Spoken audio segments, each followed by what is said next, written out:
Chinese ननद। वैसे तो ज्यादातर घरों में बहुएं अपनी ननद से परेशान रहती है, पर अंकिता के घर में तो सभी लोग अंकिता की ननद कोमल से परेशान थे। और वो क्यों थी ये आप खुद ही देख लीजिए। माँ जी, मैंने खाना बना दिया है, कोमल से बोलो ना अपना लंच पैक कर ले, तब तक मैं आपके बेटे के डॉक्यूमेंट्स ढूंढ देती हूँ। राजीव कभी भी अपना सामान संभाल कर नहीं रखते। कोमल बेटा, बहू ने तेरा लंच तैयार कर दिया है। मैं पूजा करने के लिए मंदिर जा रही हूँ, तो आज अपना लंच खुद पैक कर लेना बेटा। मम्मी, मैंने आपसे कितनी बार बोला है, आप मुझे कोमल नहीं कोम बोला करो। चाइनीज नेम कुछ इसी तरह के होते हैं। वैसे आज लंच में क्या बना है? आता जाता कुछ नहीं, बड़ी आई चाइनीज़ बनने वाली। अरे नाम बदल लेने से या चीनी खाना खा लेने से कोई चाइनीज़ नहीं बन जाता। पर तेरी तो शक्ल भी चीन वालों से मैच नहीं करती। अब मेरा रास्ता छोड़, मुझे मंदिर जाने के लिए लेट हो रहा है। हाँ तो जाओ ना। और हाँ, भले ही मेरी शक्ल चाइनीज़ लोगों से मैच नहीं करती, लेकिन मैं उनकी बहुत बड़ी फ़ैन हूँ। अरे अब चल, मुझे जाने दे। इतना बोलकर शोभा अपनी पूजा की थाली लेकर मंदिर के लिए निकल पड़ती है। अपनी माँ की ऐसी बातें सुनकर कोमल गंदा सा मुंह बनाकर अपना लंच पैक करने जाती है, जहाँ वो हमेशा की तरह पराठा और सब्जी देखकर अपनी भाभी को आवाज़ लगाते हुए कहती है, भाभी, आपने फिर मेरे लिए पराठे और सब्जी बना दी। मैंने आपसे कितनी बार बोला है मेरे लिए लंच में चाइनीज़ खाना बनाया करो। ब्रेकफास्ट और डिनर तो मैं इंडियन करती ही हूँ, कम से कम लंच तो मेरे हिसाब से बनाया करो। मेरी प्यारी ननद जी, मुझे चाइनीज़ बनने का शौक़ नहीं है। अगर चाइनीज़ खाने का आपको इतना ही शौक़ है तो खुद सुबह जल्दी उठकर बना लिया करो। इसी बहाने आपको जल्दी उठने की आदत भी हो जाएगी। इस घर में तो सब एक जैसे हैं, सब लोग मुझे बहुत हल्के में लेते हैं, पर जिस दिन मैं चाइना चली गई ना, उस दिन इन्हें समझ में आएगा कि मैं कोई मामूली चीज़ नहीं हूँ। अरे जो भी बोलना है थोड़ा तेज़ बोलो ना, ताकि मैं भी सुन सकूँ। अपने आप में क्या बोली जा रही हो? चीन में लोग खुद से ही बात करते हैं, इसलिए मैं भी खुद से बात कर रही हूँ। आपको चाइनीज़ नहीं बनना ना, तो आप ये सारी चीज़ें मत ही सीखो। इतना बोलकर कोमल बिना लंच लिए ही कॉलेज के लिए चली जाती है। धीरे धीरे समय गुजरता है और समय के साथ कोमल का चाइनीज़ के लिए प्यार और भी ज़्यादा बढ़ने लगता है। अब तो वो मेकअप के साथ हेयर स्टाइल और कपड़े भी चाइनीज़ की तरह पहनने लगती है। यहाँ तक कि वो अपना सारा सामान भी चाइनीज़ ही लेती है। ऐसे ही एक दिन, माँ भाभी देखो मेरा चाइनीज़ बैग। सच में ना चाइनीज़ सामान बहुत यूनिक होते हैं। ऐसे बैग तो अपने इंडिया में मिलते ही नहीं, बड़ी मुश्किल से ढूंढा है मैंने। इस चाइनीज़ बैग को ना मैंने बड़ी मुश्किल से मंगवाया है। आपको पता है, मेरी एक फ्रेंड है, उसके मामा चीन में रहते हैं। बस मैं भी एक बार चीन चली जाऊँ तो मेरा सपना पूरा हो जाएगा। माँ जी, एक डायलॉग तो आपने भी सुना होगा, चाइनीज़ सामान है, चले तो चांद तक और ना चले तो रात तक। देखो, कहीं ऐसा ना हो कि तुम्हारा इतना महंगा और कीमती बैग सुबह होने से पहले ही ख़राब हो जाए, क्योंकि चाइना का माल तो घटिया ही होता है। और चीन जाने के लिए ना इतनी मेहनत मत करो, क्योंकि उनकी तरह बनने के बाद भी तुम उनकी तरह नहीं बन पाओगी। वो तो सब कुछ खाते हैं, चाहे फिर वो सांप हो या बिच्छू, और तुमसे तो अंडा तक नहीं खाया जाता। सिर्फ नूडल्स खा लेने से कोई चिंग चोंग नहीं हो जाता। अंकिता बहू बिल्कुल सही कह रही है, इसीलिए समझा रही हूँ, अपने दिमाग में से ये चीन जाने का भूत निकाल दे।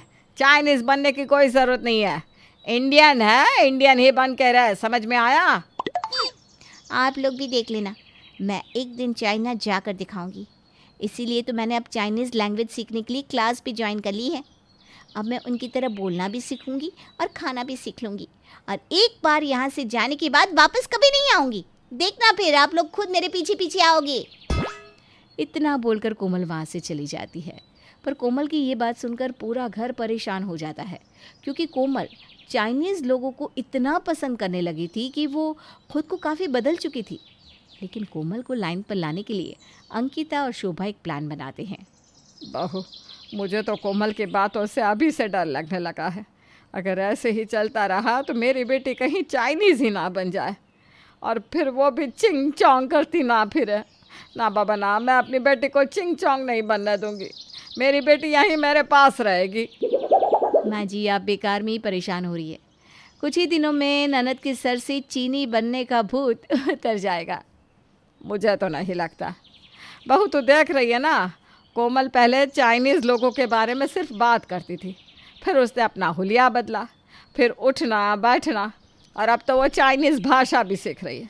अरे चाइना जाने के सपने भी देख रही है। बहू अब तू ही कुछ कर सकती है, कहीं ऐसा ना हो कि देर हो जाए। माँ जी आप इतना परेशान क्यों होती हैं?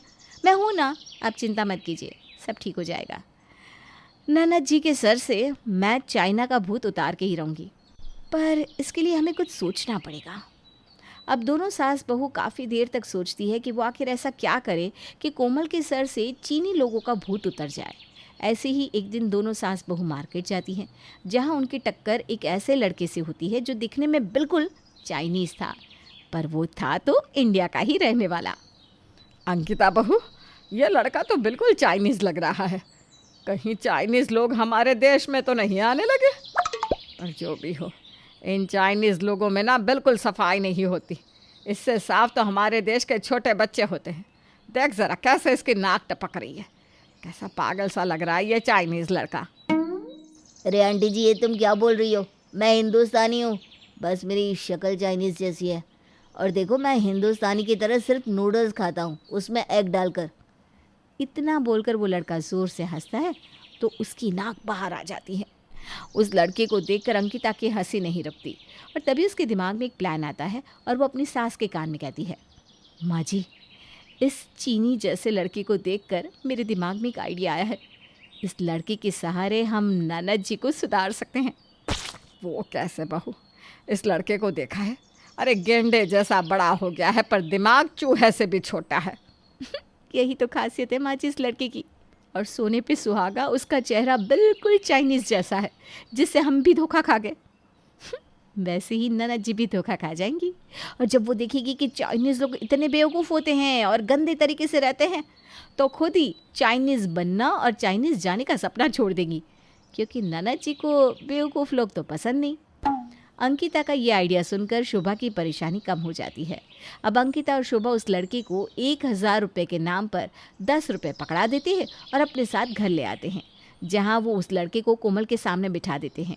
जब कोमल चाइनीज़ लड़के को देखती है तो चीनी बनने का और वहां जाने का ख्याल उसके दिलो दिमाग से निकाल देती है। अरे, चाइनीज़ लोग इतने बेवकूफ़ कैसे हो सकते हैं? अगर मेरा पाला ऐसे चीनी लोगों से पड़ा तो मैं तो पागल ही हो जाऊंगी। इस बेवकूफ़ को तो 1000 और 10 रुपए का फ़र्क भी नहीं पता। छी, नाक देखो कैसी टपकी जा रही है इसकी। माँ, इसे मेरे सामने से लेकर जाओ, मुझे तो चाइनीज़ लोगों से नफरत हो रही है अब। इतना बोलकर कोमल वहाँ से चली जाती है और अपना चाइनीज़ लुक बदल कर इंडियन लुक में आ जाती है। कोमल को पहले की तरह तैयार देखकर शोभा और अंकिता को बहुत खुशी होती है, और होती भी क्यों नहीं, उन दोनों की चाल कामयाब जो हो गई थी।